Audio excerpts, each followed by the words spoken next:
नमस्कार मित्रांनो, आज आपण जाणार आहोत मुंबईच्या काही ठराविक गणपतीचं दर्शन करायला। त्याची सुरुवात आम्ही करणार आहोत जीएसबीच्या गणपतीपासून। त्यासाठी दादरला उतरून टॅक्सी पकडून मी थेट निघाले आहे जीएसबीच्या मंडळात।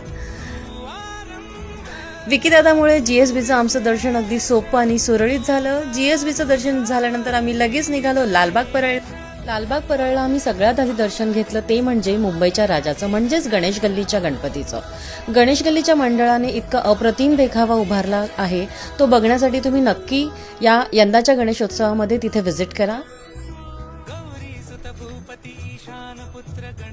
आमचं तिथेही दर्शन अगदी सुरळीत झालं, सोपं झालं आणि आम्ही तिथे छान फोटोही काढले।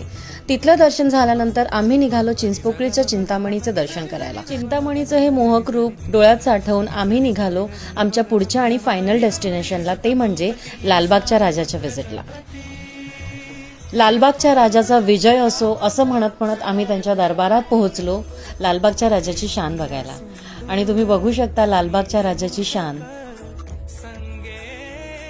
खूप कसरत आणि मेहनत करून आम्ही फायनली राजाच्या दरबारात पोहोचलो आणि राजाचं हे सुंदर रूप पाहून पुन्हा एकदा नेहमीसारखं आम्ही भारावून गेलो।